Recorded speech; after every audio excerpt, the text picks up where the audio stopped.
ভিডিওটা আমার অনেকদিন আগে থেকেই করা ছিল। তোমরা থাম্বনেল দেখে বুঝতেই পেরে গেছো যে ভিডিওটা কি বিষয় নিয়ে হচ্ছে। তোমরা অনেকেই জানো এই কালী ঠাকুরটা আমি নিজের হাতে তৈরি করেছিলাম, কিন্তু কালী ঠাকুরটা আমার কাছে রাখার মতো সত্যি কথা বলতে কোনো জায়গা নেই। তাই ঠাকুরটার অনেক জায়গাতেই চোট হয়েছে। চলো আজকে সেই চোটগুলোকে রিকভার করার চেষ্টা করি। যাই হোক, আসল কথায় আসা যাক। আসলে এই ঠাকুরটা আমার অর্ডার হয়েছিল উড়িষ্যা থেকে। আমার ডেলিভারির প্রবলেমের জন্য আমাকে এই অর্ডারটা ক্যান্সেল করতে হয়। যখন অর্ডারটা কনফার্ম হয়েছিল তখন আমি জানতাম না এটা উড়িষ্যার কোনো একটা জায়গার নাম। আমি ভেবেছিলাম হয়তো কোনো একটা কাছে পিঠে এলাকা থেকেই এটা অর্ডারটা এসেছে। আমি কিছু ভুল শোনা বা ভুল বোঝার কারণেই এই কারণটা হয়েছে। তো যাই হোক, পরের কথায় আসা যাক। যখন অর্ডারটা ক্যান্সেল হয় আমি ভেবেছিলাম হয়তো ঠাকুরটা আমি রেখে দেবো, কিন্তু ঠাকুরটা আমার কাছে সত্যি বলতে এখন রাখার মতো কোনো জায়গায় হচ্ছে না। তোমরা যদি কেউ হাওড়া জেলার মধ্যে থেকে থাকো তাহলে আমার সঙ্গে কিন্তু তোমরা কন্ট্যাক্ট করতে পারো। আমি এই ঠাকুরটা তোমাদেরকে এমনিতেই দিয়ে দেবো। হ্যাঁ, তোমরা ঠিকই শুনেছো, এই ঠাকুরটা আমি তোমাদেরকে এমনিতে দিয়ে দেবো। তবে হ্যাঁ, ঠাকুরটা যেন ভালো করে পুজো পায় সেই হিসাবেই কিন্তু তোমরা নিয়ে যাও। আমি ভিডিও করছি, আমার সঙ্গে খারাপ কিছু হবে না সেটা কখনো হয়? দেখেছো তো আমার স্ট্যান্ডটা থেকে আমার ফোনটা কিভাবে পড়ে গেল। এরকম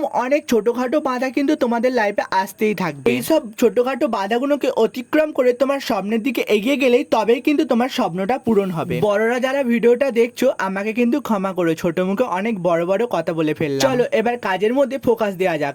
আমি কিভাবে কি কাজটা করলাম সেটা তোমাদেরকে বলছি। চলো, ভাঙা অংশগুলোতে আমি প্রথমে ফেভিকুইক আঠা লাগিয়ে নিয়েছি। যেরকম ভাবে ছোট ছোট আঙুলগুলোকে তৈরি করা ছিল সেরকম ভাবে ছোট ছোট আমি আঙুল তৈরি করে এবারে সেটার উপর দিয়ে জুড়ে দিচ্ছি। হ্যাঁ, কাঁচা অবস্থাতেই তোমাদেরকে আঠা দিয়ে জুড়তে হবে। ভালো করে আলতু ভাবে আমি আঙুলগুলোকে লাগিয়ে নিচ্ছি। যদি আমি তাড়াহুড়ো করতে যাই তাহলে কিন্তু কাদাটা আমার যেগুলো রং করা আছে ফিনিশিং রং তার উপর কিন্তু লেগে যেতে পারে। আর হ্যাঁ, ঠাকুরটার কিন্তু অনেক জায়গাতে এখনো রং চটে গেছে।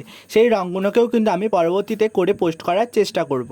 হালকা করে মাটিটা টেনে যাওয়ার পরে আমি এতে ফেব্রিক লাল কালার রংটা করে নিয়েছি। তুমি যদি মাটির কাজ করতে ভালোবাসো বা মাটির কাজ যদি করে থাকো তাহলে আমার এই ছোটখাটো টিপস গুলোকে তোমরা দেখো, দেখবে তোমাদের অনেক কাজে লাগবে। মোটামুটি আগের রূপে ঠাকুরটা আমার সেজে উঠেছে। তোমরা যে ঠাকুরটাকে নিতে চাও সে কিন্তু তাড়াতাড়ি আমাকে মেসেঞ্জারে মেসেজ করো, আর ওখান থেকে আমি তোমাদের নাম্বারটা নিয়ে আমি নিজে তোমাদেরকে কল করব। যে আগে আমাকে মেসেঞ্জারে মেসেজ করবে তাকেই কিন্তু আমি ঠাকুরটা দেবো। খুব তাড়াতাড়ি কিন্তু আমাকে মেসেঞ্জারে মেসেজ করার চেষ্টা করো, আমি চাই না ঠাকুরটা আবার দ্বিতীয় ভাদ্রে চোট পাক। সবাইকে রাধে রাধে, সবাই ভালো থেকো। দেখা হবে একটা নতুন ভিডিও নিয়ে। Bye bye.